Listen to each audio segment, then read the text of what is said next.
வணக்கம், நான் chef Deena. Welcome back to chef Deena's kitchen. நார்மலாக வீட்டில் நீங்கள் சாப்பாடு செய்யும்போது ஒரு சாம்பார் அப்படின்னா குழம்பு இல்லை ரசம் இந்த மாதிரி ரெசிபிகளை வச்சு நீங்கள் பண்ணியிருப்பீங்க. ஆனால் இன்றைக்கி நம்ம சொல்ல போகிற ரெசிபி நீங்கள் வீட்டில் ட்ரை பண்ணி பார்த்தீங்கன்னா குழம்பு எதுவுமே தேவையில்லை. அது மட்டும் இல்லை, இந்த ப்ரிப்பரேஷன் நீங்கள் பண்ணால் குறைஞ்சபட்சம் வந்து ஒரு 3லேருந்து 4 நாள் வச்சு சாப்பிட்லாம். கெட்டும் போகாது. அந்தளவுக்கு ஒரு பிரமாதமான ரெசிபி. அதுவும் ஆந்திரா ஸ்டைலில் பண்ணுற இந்த புளிச்சக்கீரை வச்சு பண்ணுற இந்த கோங்குரா சட்னி. இது சாதத்துக்கும் ரொம்ப நல்லாயிருக்கும், தோசைக்கு இட்லியும் தொட்டு சாப்பிட்றதுக்கு ரொம்ப நல்லாயிருக்கும். ட்ரை பண்ணி பாருங்கள். இது ஒரு புளிப்பு இருக்கும், காரத்துக்கு வந்து அந்த பச்சை மிளகாய் சேர்த்துருக்கோம், அந்த பூண்டு, அந்த சீரகம் எதுக்காக சேர்க்கணும்னு சொல்லிட்டு ஏகப்பட்ட விஷயம் ஷேர் பண்ணியிருக்கேன். நீங்கள் வீட்டில் டெய்லியும் காலைல பிஸியாக இருக்கீங்க, அப்போது சட்டுன்னு ஒரு ரெசிபி பண்ணி இப்படி ஒரு 2 நாள் யூஸ் பண்ணுற மாதிரி நல்லாயிருக்கும் அப்படின்னு நினச்சிங்கன்னா கண்டிப்பாக ட்ரை பண்ணி பார்க்கலாம். இந்த கோங்குரா சட்னி பார்த்தீங்கன்னா ஆந்திராவில் வந்து நீங்கள் போகும்போது எல்லா இடத்துலையும் கொடுக்குற ஒரு ரெசிபி. இதோட பருப்பு பொடி. என்னடா இந்த புளிச்சக்கீரை சாப்பிடும்போது நம்மளுக்கு ஒரு மாதிரி ரொம்ப புளிப்பாக இருக்குது அப்படின்னு நினச்சிங்கன்னா அந்த டைமில் இந்த பருப்பு பொடி கொஞ்சம் நெய் போட்டு நல்லா மிக்ஸ் பண்ணிட்டு கொஞ்சம் அந்த கோங்குரா சட்னி தொட்டு சாப்பிட்டோன்னா அந்தளவுக்கு பிரமாதமாக இருக்கும். ட்ரை பண்ணி பாருங்கள். உங்கள் வீட்டில் லஞ்சுக்கு இந்த மாதிரி ரெசிபி ரெகுலராக பண்ணுற அந்த சாம்பாரை தூக்கி போடுங்க, ரசம் தூக்கி போடுங்க, குழம்பு தூக்கி போடுங்க. ஒரு நாள் சம்திங் டிஃப்ரெண்ட்டாக சாப்பிட்ணுச்சிங்கன்னா அப்போ இந்த ரெசிபி ட்ரை பண்ணி பார்க்கலாம். இப்போது இந்த ரெசிபிக்கு தேவையான பொருட்கள் பார்த்தலாமா? கோங்குரா சட்னிக்கு தேவையான பொருட்கள், அதாவது புளிச்சக்கீரை சட்னிக்கு தேவையான பொருட்கள் பார்க்க போகிறோம். புளிச்சக்கீரை ஒரு கட்டு, பூண்டு ஒரு 30லேருந்து 35 பல்லு, பச்சை மிளகாய் 15 நம்பர், காய்ந்த மிளகாய் 5லேருந்து 6 நம்பர், சீரகம் 1 டீஸ்பூன், கடுகு 1/2 டீஸ்பூன், கருவேப்பிலை தேவையான அளவு, உப்பு தேவையான அளவு, நெல்லெண்ணெய் சமைக்கிறதுக்கு தேவையான அளவு. இந்த புளிச்சக்கீரை சட்னி ரெடி பண்ணுறதுக்கு ஃபஸ்ட் நம்ம என்ன பண்ணுறோன்னா அந்த கீரையை நல்லா க்ளீன் பண்ணி எடுத்துக்கங்க. கொஞ்சம் கீரை நல்லா வதங்கி போன கீரை இருந்ததுன்னா கண்டிப்பாக யூஸ் பண்ணாதீங்க, நல்லா இருக்காது. அதே டைமில் அந்த காம்பும் போடக்கூடாது, சரிங்களா? இதுக்கப்புறம் ஒரு கடாயில் கொஞ்சமாக எண்ணெய் ஊற்றின பிறகு க்ளீன் பண்ணி வச்சுருக்க அந்த புளிச்சக்கீரையை போடுறோம். போட்ட பிறகு வந்து கொஞ்சம் உப்பு,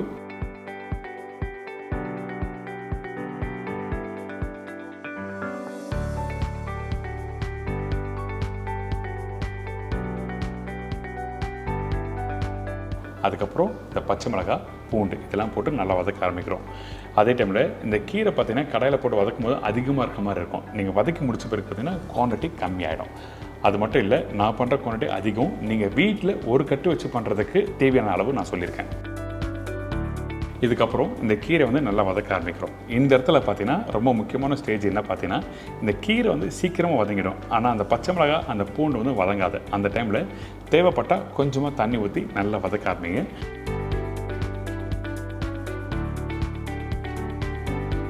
இந்த சீரகம் எதுக்காக இந்த மாதிரி வதங்கி வர டைமில் சீரகம் போடுறோன்னா அந்த சீரகத்தோட தன்மை வாசனை நல்லா கொடுக்கும். அதுக்காக தான் நம்ம என்ன பண்ணுறோம், ஃபஸ்ட்டு எண்ணெயில் போடாமல் இந்த இடத்துல போட்டிருக்கோம். இதான் விஷயம்.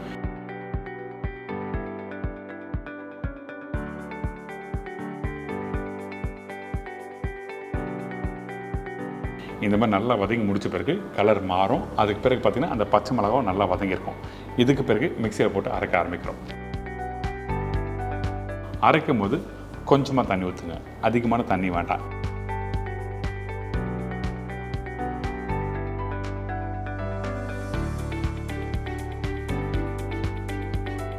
அரைக்கிற பக்குவம் என்னன்னா 100% முழுமையாக நல்லா அரைச்சி எடுத்துருங்க. இந்த மாதிரி ஃபைன் பேஸ்ட்டாக இருக்கணும். குறை அரைச்சிங்கன்னா சாப்பிடும்போது நல்லா இருக்காது. அதுக்காக தான் திருப்பி சொல்கிறேன், ஃபைன் பேஸ்ட்டாக அரைக்கணும்னு சொல்கிறேன். இப்போது தாளி போட ஆரம்பிக்கிறோம். இந்த கடாயில் தேவையான அளவுக்கு நல்லெண்ணெய்.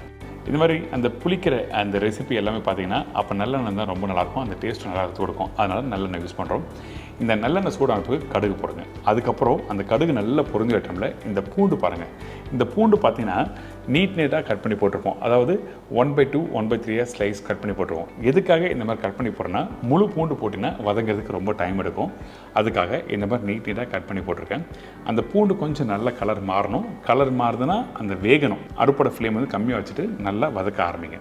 இந்த மாதிரி கலர் மாறி வர டைமில் காஞ்ச மிளகாய் போடுறோம். எடுத்த உடனே காஞ்ச மிளகாய் போட்டுறாதீங்க. ஏன்னா காஞ்ச மிளகாய் வந்து பூண்டு வதங்கிறதுக்கு ரொம்ப டைம் எடுக்கும். அந்த டைமில் இந்த காஞ்ச மிளகாய் கலர் மாறிடும். அதனால தான் இந்த பூண்டு வெந்த பிறகு இந்த காஞ்ச மிளகாய் போடுறோம்.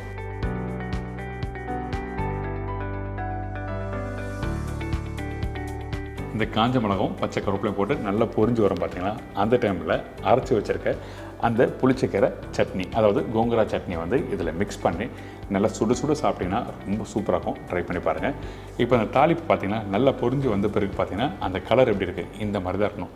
நீங்கள் தாளிப்பு போடுறது அந்த வாசனையும் முக்கியம், அதே டைமில் பார்க்குறதுக்கான கலரும் முக்கியம். அதனால தான் இந்த மாதிரி பக்குவத்தில் அந்த தாளிப்பு வந்து வரணும்னு சொல்லி சொல்கிறேன்.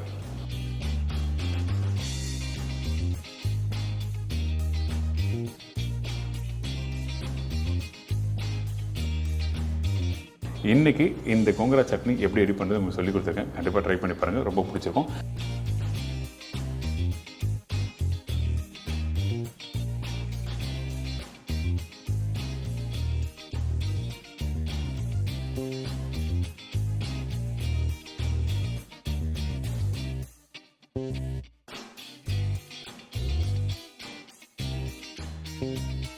இப்போ இந்த பருப்பு பொடிக்கு தேவையான பொருட்கள் பார்த்தலாமா? தோரம்பருப்பு 4 டேபிள் ஸ்பூன், உளுத்தம்பருப்பு 2 டேபிள் ஸ்பூன், கடலைப்பருப்பு 4 டேபிள் ஸ்பூன், பாசிப்பருப்பு 4 டேபிள் ஸ்பூன், உடைச்ச கடலை 3 டேபிள் ஸ்பூன், இடிச்ச பூண்டு 10லேருந்து 12 பல்லு, காய்ந்த மிளகாய் 12லேருந்து 14 நம்பர், பெருங்காயம் 1/2 டீஸ்பூன், கருவேப்பிலை தேவையான அளவு, உப்பு தேவைக்கேற்ற, நெய் 6லேருந்து 7 டேபிள் ஸ்பூன். இதாங்க இந்த ரெசிபிக்கு தேவையான பொருட்கள். ஃபஸ்ட்டு நம்ம என்ன பண்ணுறோன்னா, நம்மக்கிட்ட இருக்க இந்த கடலைப்பருப்பு உளுத்தம்பருப்பு எல்லாத்தையும் வறுத்து பவுட்ரு பண்ணி அதுக்கப்புறம் ரைஸோட மிக்ஸ் பண்ண போகிறோம். அதனால் இந்த கடாயில் 1 டேபிள் ஸ்பூன் நெய் போட்டிருக்கேன். இதுக்கு பிறகு நம்ம என்ன பண்ணுறோம், இடித்த பூண்டு இதில் போடுறோம். இந்த பூண்டு போட்ட பிறகு ஸ்லோ ஃப்ளேமில் வறுக்க ஆரம்பிங்க. இந்த பூண்டு நல்லா வெந்து வரும் பார்த்தீங்களா, அந்த டைமில் நம்மக்கிட்ட இருக்க எல்லா பருப்பும் ஒன்றா போடுறோம். இந்த கடலைப்பருப்பு, தோரம்பருப்பு, பாசிப்பருப்பு எல்லாமே போடுறோம்.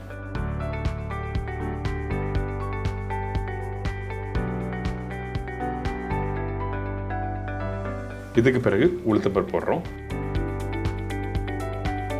இந்த காஞ்ச மிளகாய் 12லேருந்து 14 நம்பர் சொல்லியிருக்கேன். அதில் 10 நம்பர் இந்த இடத்துல போட்டிருக்கோம், மீதி 4 நம்பர் தாளிப்புக்காக யூஸ் பண்ணியிருக்கேன். உங்களுக்கு காரம் அதிகமாக வேண்டாம்னுச்சிங்கன்னா அந்த டைமில் ஒரு 4 காஞ்ச மிளகாய் கம்மியாக போட்டுக்கலாம். இந்த கருவேப்பிலை போட்ட பிறகு அந்த நெய்யோட இந்த பருப்பு எல்லாத்தையும் நல்லா மிக்ஸ் பண்ணுங்கள். அதே டைமில் இந்த உடச்சக்கடலை இருக்குது பார்த்தீங்களா, அதை எடுத்த உடனே போடக்கூடாது. கொஞ்சம் லைட்டாக வறுத்து வர டைமில் தான் இந்த பொட்டுக்கடலை போடணும். ஏங்கிட்டனா அந்த கடலைப்பருப்பு உளுத்தம்பருப்புலாம் கொஞ்சம் வறுக்கிறதுக்கு டைம் எடுக்கும். ஆனால் இதே உடச்சக்கடலை வந்து சீக்கிரமாக வறுத்துலாம். அதனால தான் கொஞ்சம் லைட்டாக 20% வதங்கி வர டைமில் உடச்சக்கடலை போட்டிருக்கேன். இதுக்கு பிறகு ஸ்லோ ஃப்ளேமில் வறுக்கணும். வறுக்கிறதுக்கு குறைஞ்சபட்சம் ஒரு 10லேருந்து 15 நிமிஷம் டைம் எடுக்கும். அதனால் ஸ்லோ ஃப்ளேம் வச்சு வறுக்க ஆரம்பிங்க. பருப்பு எந்த அளவுக்கு நல்லா வறுக்கிறீங்களோ அந்த அளவுக்கு சூப்பராக இருக்கும் இந்த பொடி. பர்டிகுலராக அந்த பருப்பு நீங்கள் வறுத்து முடிச்ச பிறகு நீங்கள் வாயில் போட்டு பார்த்தீங்கன்னா கரெக்ட் முடுக்குன்னு இருக்கணும். அப்போ தான் உங்களுக்கு கரெக்டாக இருக்குன்னு அர்த்தம். இப்போ பாருங்கள், அந்த பருப்பில் அந்த கீயும் இருக்காது. ஏங்கிட்டீங்கன்னா வறுக்க ட்ரை ஆகும். அந்த டைமில் அந்த கீயும் அப்சர்வ் பண்ணியிருக்கோம். இதுக்கு பிறகு உப்பு தேவையான போட்டிருக்கோம். அதே டைமில் பெருங்காயம் ரொம்ப இம்பார்ட்டன்ட். ஏங்கிட்டனா அதிகமான பருப்பு இதில் யூஸ் பண்ணியிருக்கோம்.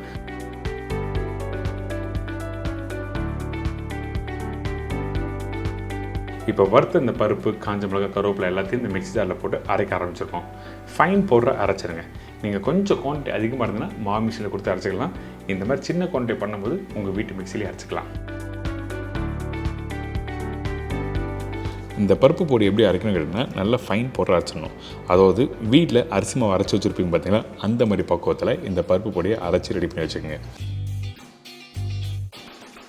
நீங்கள் இந்த பருப்பு பொடி வச்சு வெள்ளை சாதம், அதோட கொஞ்சம் நெய், அப்படி இல்லைன்னா நல்லெண்ணெய் ஊற்றி மிக்ஸ் பண்ணி சாப்பிட்டோன்னா அந்தளவுக்கு சூப்பராக இருக்கும். கண்டிப்பாக ட்ரை பண்ணி பாருங்கள்.